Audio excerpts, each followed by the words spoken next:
ठीक है students, favourable cases upon total cases.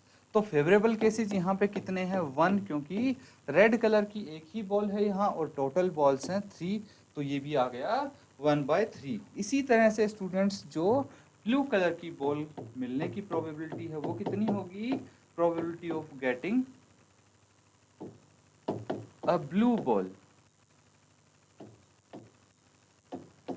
इसके लिए भी स्टूडेंट्स हमें favourable cases upon total cases करेंगे, और ब्लू कलर की भी जो कि एक ही बॉल है और टोटल बॉल्स 3 हैं, तो ये भी 1/3 आ जाएगी। और ये क्वेश्चन यहाँ पे कंप्लीट होता है, नोट डाउन कर लीजिए इसको। अब चलते हैं नेक्स्ट क्वेश्चन पे। नेक्स्ट क्वेश्चन है आपके लिए ये, suppose we throw a die. भाई डाई वाले क्वेश्चन मैंने बोला था आएंगे, और हमने डिस्कस भी किया था कि डाई में क्या क्या होता है। तो देखिए डाई यानी पासा, ठीक है, पासे की बात हो रही है। तो एक पासा फेंका गया, उसके 6 फेसेस होते हैं, तो 6 अलग अलग नंबर्स होंगे 1 से 6 तक। तो कौन सा नंबर कब आएगा हमें नहीं पता स्टूडेंट्स। तो यहाँ पे प्रोबेबिलिटी पूछी गई है, probability of getting a number greater than 4। तो 4 से बड़ा नंबर कौन सा आएगा ये आपसे पूछा गया है। कैसे बताएंगे स्टूडेंट्स 4 से बड़ा नंबर? बहुत ही इजी है बच्चों। 4 से बड़ा नंबर यहाँ पे कितने आएंगे वो हम देख लेते हैं। देखिए यहाँ पे हमें क्या करना पड़ेगा, हमें यहाँ पे सबसे पहले लिखेंगे टोटल नंबर्स ऑन डाई कितनी हैं ये बताइए मुझे। Total numbers on a die. भाई 6 फेसेस हैं तो टोटल नंबर 6 होंगे। अब अगर आपसे पूछ लिया जाए कि 6 नंबर कौन से हैं वो, तो 1 2 3 4 5 और 6 यही होंगे 6 नंबर स्टूडेंट्स। अब देखिए टोटल नंबर डाई पे हैं 6, ठीक है। और आपसे पूछा गया है फर्स्ट पार्ट में कि भाई आपकी प्रोबेबिलिटी बताइए कि कोई पासा फेंका आपने और उसमें कोई नंबर आया है जो 4 से बड़ा है। तो 4 से कितने बड़े कितने नंबर हैं, 5 और 6, सिर्फ 2 नंबर हैं जो 4 से बड़े हैं। दैट मीन्स हमारे फेवरेबल केसेस यहाँ पे 2 होंगे। तो फर्स्ट पार्ट सोल्व करेंगे यहाँ पे। फर्स्ट पार्ट में probability of getting a number greater than 4। भाई 4 से बड़ा नंबर आने की प्रोबेबिलिटी क्या होगी, favourable cases upon total cases या टोटल आउटकम्स।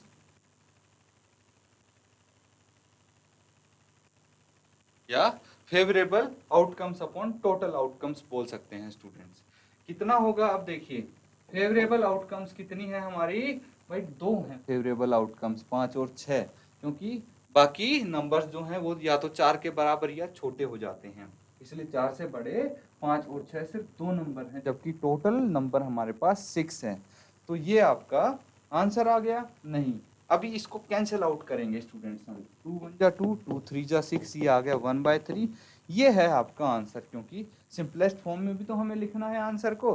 तो ये आंसर हो गया फर्स्ट पार्ट का, इसको नोट डाउन कर लीजिए। इसके बाद हम करते हैं सेकंड पार्ट, जो कि है यहाँ पे आपसे पूछा गया है। क्या पूछा गया है देखिए students, what is the probability of getting a number less than और इक्वल टू 4। भाई लेस देन कितना है 4, लेस देन 4 कौन से नंबर हैं, 1 2 और 3। भाई 4 से छोटे ये 3 ही नंबर हैं, तो हमारे फेवरेबल आउटकम्स 3 होते अगर ये चीज ना बोली जाती इक्वल टू 4। इसीलिए अब हमारे फेवरेबल आउटकम्स 4 हैं, क्योंकि भाई इक्वल टू 4 में तो ये 4 भी इंक्लूड हो जाएगा। तो चलिए इसको करते हैं हम सॉल्व।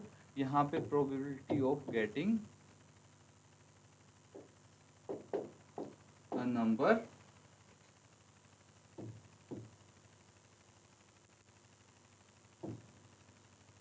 लेस देन और इक्वल टू 4, 4 से छोटा या उसके बराबर कितने होंगे भाई favourable outcomes, favourable outcomes by total outcomes.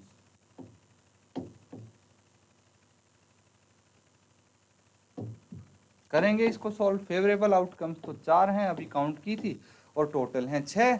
तो इसको कैंसिल आउट करेंगे, 2 2 जा 4, 2 3 जा 6, ये आ गया 2/3। ये आपका आंसर हो गया स्टूडेंट्स, 2/3। ये हो गए आपके favourable outcomes upon total outcomes. अब चलते हैं स्टूडेंट्स नेक्स्ट क्वेश्चन पे, उससे पहले इसको आप नोट डाउन कर लीजिए। चलिए नेक्स्ट क्वेश्चन करते हैं अब। ये है स्टूडेंट्स कार्ड का क्वेश्चन। कार्ड किए थे हमने, अभी कार्ड के बारे में पढ़ा था। तो यहाँ पे उसको यूज करने का समय आ गया। जो कार्ड की नॉलेज आपको मिली है, अब यहाँ पे यूज करेंगे हम। देखते हैं कैसे। चलिए स्टार्ट करते हैं इस क्वेश्चन को भी सॉल्व करना। तो क्या बोला गया है, 1 card is drawn from A well shuffled deck of 52 cards. तो आपको वेल शफल्ड यहाँ पे वर्ड आ गया, और डेक मैंने बताया था, डेक यानी गड्डी, ये भी आ गया, और 52 कार्ड्स। तो एक गड्डी में कितने कार्ड होते हैं, 52 कार्ड होते हैं, ये भी हमें पता है। अब देखिए क्वेश्चन समझने में भी आसानी होगी और करने में भी, इसीलिए बेसिक कॉन्सेप्ट्स पहले करना जरूरी है स्टूडेंट्स। इसलिए हमने इसके कॉन्सेप्ट स्टार्टिंग में ही कवर कर लिए थे। अब देखिए पूछा क्या गया है, calculate the probability that the card will be an ace. तो आपसे ये प्रोबेबिलिटी पूछी गई है कि एक जो कार्ड है वो एस होगा, इसके क्या चांसेस हैं स्टूडेंट्स। तो चलिए देखते हैं। सबसे पहले आप ये देखिए कि टोटल कार्ड्स कितने हैं। तो total number of cards in a deck is equal to 52। तो ये तो हो गए टोटल आउटकम्स, बोल सकते हैं आप। फेवरेबल आउटकम्स कितने होंगे वो यहाँ पे देखते हैं। तो भाई फेवरेबल आउटकम्स मतलब जितने एस होंगे 52 कार्ड्स में, उतने फेवरेबल आउटकम्स होंगे। तो यहाँ पे लिख देंगे आप number of ace in aces in a deck. कितने हो जाएंगे, एक डेक में कितने एसेस होते हैं। देखिए मैंने बताया था कि एक एस तो होगा स्पेड का, ठीक है, क्योंकि 13 कार्ड्स हैं स्पेड में, तो उनमें से एक एस यहाँ पे होगा। फिर एक एस होगा क्लब का, 13 में से एक एस क्लब का भी होगा। और 13 कार्ड होते हैं डायमंड के, तो उनमें भी एक एस होगा। तो एक हो गया हार्ट्स का एस, क्योंकि उसके 13 कार्ड्स होते हैं, तो उसमें भी एस होगा। तो टोटल कितने एस हो गए, 4। ठीक है, टोटल 4 इक्के हो गए, 4 एस हो गए। ठीक है, तो ये आप यहाँ पे लिख लेंगे। उसके बाद आपको क्या फाइंड आउट करना है कि भाई जो कार्ड हमने निकाला वो एस होगा। तो probability of getting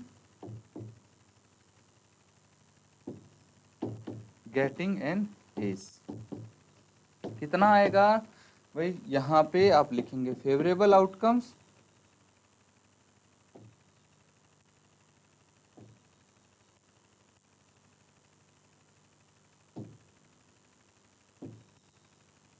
upon total outcome या टोटल केसेस। अब यहाँ पे फेवरेबल आउटकम्स कितने हैं, ये हैं 4, एंड टोटल आउटकम्स हैं 52।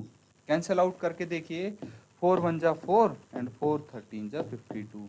तो 1/13 प्रोबेबिलिटी आ गई, एक एस आने की प्रोबेबिलिटी 1/13 होगी। अब दूसरा बोला गया है not be an ace, not be an ace. तो बच्चों एक चीज हमने की थी, अगर आपको याद हो, क्या की थी कि भाई प्रोबेबिलिटी ऑफ एन इवेंट, कोई इवेंट है उसकी probability plus probability of event नहीं होने की, इवेंट नोट। ठीक है, कितनी आती है, 1 होती है। ये कितनी होती है, 1 होती है। या फिर इसको इस तरह से लिख सकते हैं, probability of an event plus probability of an event note happening. मतलब क्या हुआ कि भाई कोई चीज हो रही है या फिर कोई चीज नहीं हो रही, इन दोनों की प्रोबेबिलिटी को मिला के क्या होता है, 1 होता है, इनका सम 1 होता है। तो यहाँ पे भी हम डायरेक्टली कर सकते हैं स्टूडेंट्स इसका यूज करके। क्यों, क्योंकि यहाँ पे बोला गया है या तो एस होगा या फिर एस नहीं होगा।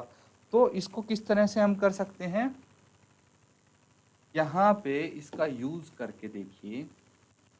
सेकेंड पार्ट है probability of not getting an S, ये क्या आ जाएगी भाई, एक है टोटल प्रोबेबिलिटी तो getting an S and not getting an ace, तो नॉट गेटिंग एन एस में क्या करेंगे 1 bye probability of getting an S को हम माइनस कर देंगे, तो ये आपका आंसर हो जाएगा।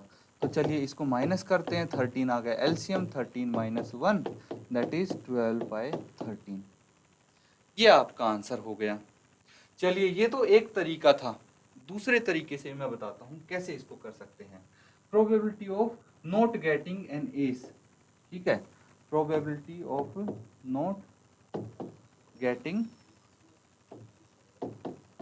एन एस, ये क्या हो जाएगा स्टूडेंट्स, इस केस में हम क्या करेंगे भाई, आपको टोटल आउटकम्स पता होने चाहिए और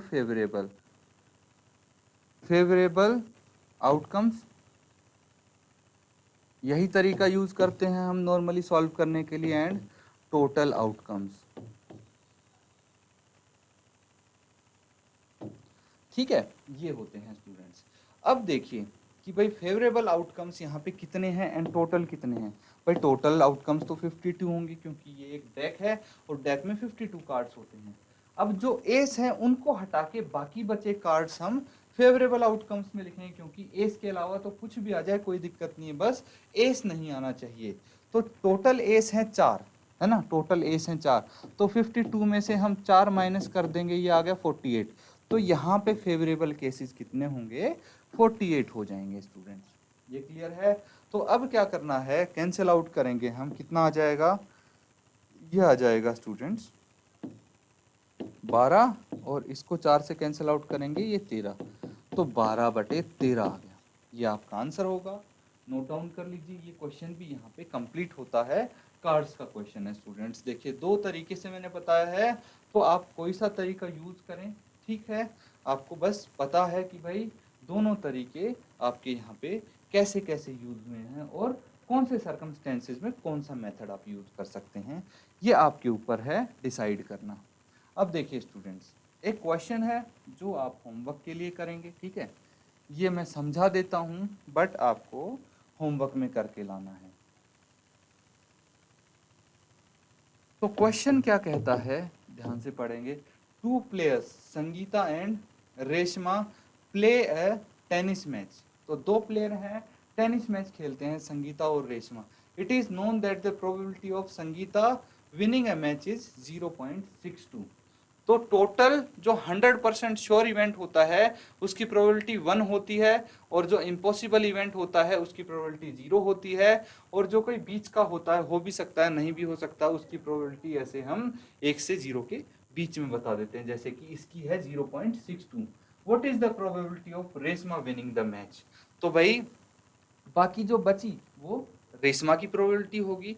इतना मैं आपको हिंट भी दे देता हूँ स्टूडेंट्स, और इसको आप अच्छे से देखिए सॉल्व करिए, अच्छे से समझेंगे, और जो कॉन्सेप्ट आपने किए हैं तो इसको इजीली आप सॉल्व भी कर पाएंगे स्टूडेंट्स।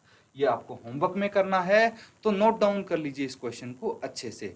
और इसी के साथ स्टूडेंट्स आज का सेशन हम यहाँ पे एंड करेंगे। Thank you and have a nice day.